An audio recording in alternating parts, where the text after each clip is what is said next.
고소득으로 향하는 가장 빠른 길. 고소득으로 향하는 같은 자신을 전문가로 포지셔닝하는 데서부터 시작된다. 전문가라는 개념이 누구에게나 같지는 않다. 가장 먼저 전무가에 대한 정의부터 정립해야 한다. 앞에서 설명한 지폐의 예를 떠올려 본다면 경계가 명확한 작은 영역 500유로 지폐에서 전문성을 갖춰야 한다. 눈앞에 잔뜩 널린 우유로짜리 지폐를 모두 끌어모으려는 유혹을 과감히 물리쳐라. 무조건 500유로짜리 지폐를 모으는 데 집중해야 돈을 더 많이 벌 수 있다. 무엇보다 매사의 첫 번째가 돼야만 한다. 첫 번째가 되면 자신이 원하는 것을 선택할 수 있다. 첫 번째가 되지 못한 사람들은 남은 것을 얻을 수밖에 없다. 또한 전문가의 입장에서 경제적 성공을 이룰 방법을 배워라. 많은 것을 알지만 정작 벌이는 시원치 않은 전문가들이 있다. 그들은 실물 경제의 어두운 것이다. 내가 말하는 전문가는 전문 지식과 경제적 영리함이 적절히 조합된 사람을 의미한다. 이번 장의 기본 원칙을 따르는 전문가라면 평범한 전공자에 비해 몇 배는 더 많은 돈을 얻을 것이다. 이번 장의 내용을 익히면 당신의 인생이 바꿀 수도 있다.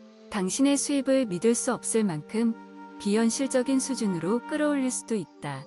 3년 안에 지금 버는 수입의 2배를 벌 수도 있다. 어쩌면 그 이상까지도 가능할지 모른다. 자신의 일이 재능과 재미를 만족시키는가? 포지셔닝이라는 개념은 이미 오래전부터 각 분야에서 자리를 잡아왔다.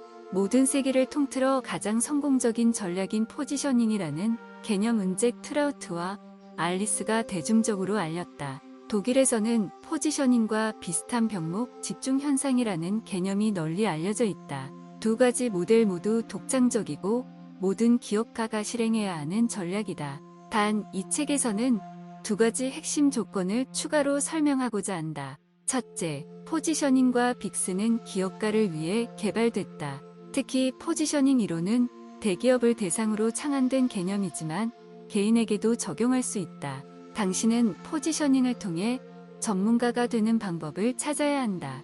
둘째, 포지셔닝과 엑세스는 전적으로 이윤 추구를 중심으로 설계됐다. 물론 나는 운이 나쁘다고 생각하지 않는다. 오히려 정반대다. 다만 항상 환경에서 직업에 대해 결근하는 것은 용지 않다. 사람보다 온유 우선시해서는 안 된다. 따라서 자신의 열정과 맞지 않는 특징 분야에 자신을 전문가로 포지셔닝한다는 것은 잘못된 목표에 빠르게 도착한다는 뜻이다. 정확히 말해 만약 당신이 돈을 더 많이 받더라도 행복이나 성취감을 느끼지 못한다면 나 또한 만족하지 못할 것이다. 나는 그럴 목적으로 이 책을 쓰지 않았다. 앞서 제5장과 제6장에서 전문가로서 포지셔닝하기 위해 전제 조건을 다뤘던 것도 그 때문이다. 가장 먼저 당신의 업무가 본인의 재능에 부합해야 일해서 재미를 느낄 수 있다. 나아가 다른 사람의 문제까지 해결할 수 있다. 그런 다음 최대한 똑똑하게 행동하면서 돈도 많이 벌어야 한다. 실제로 자신이 어떤 사람인지 확신하지 못하는 사람이 많다.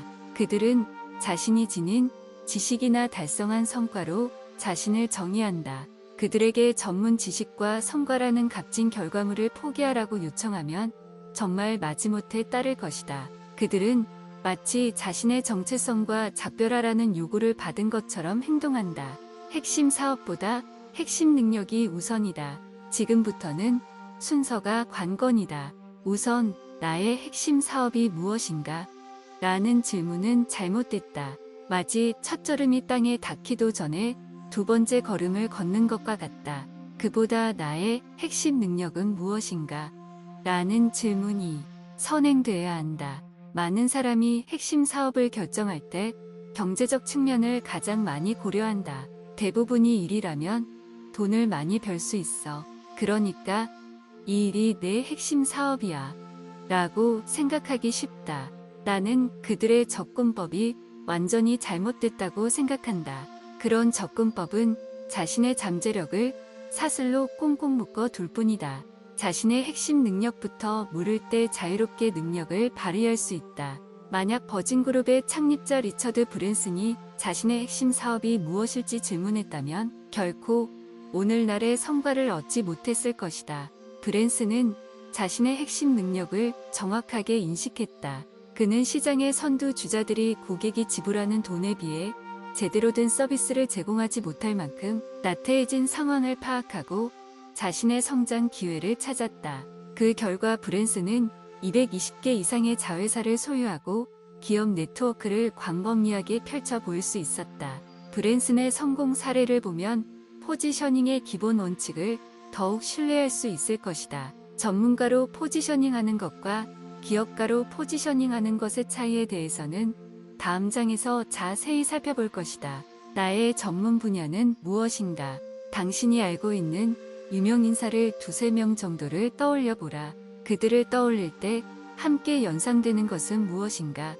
당신은 그들이 대표하는 분 R을 떠올렸을 것이다. 빌 게이츠는 소프트웨어를 빼놓고 논할 수 없다. 스티븐 스필버그는 SF 영화가 가장 먼저 떠오른다. 그럼 당신은 무엇을 대표하는가? 당신이 점유한 영역이 있는가?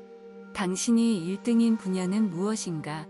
세상에는 자신이 모든 것이 되고자 또 모든 것을 하고자 하는 사람이 너무 많다. 하지만 스스로 모든 것이 되고자 하는 사람은 결국 아무것도 되지 못한다는 말은 예나 지금이나 유효하다. 그보다 오늘날에는 최대한 좁은 분야에서 가장 잘 알려진 전문가로 거듭나는 것이 효과적이다.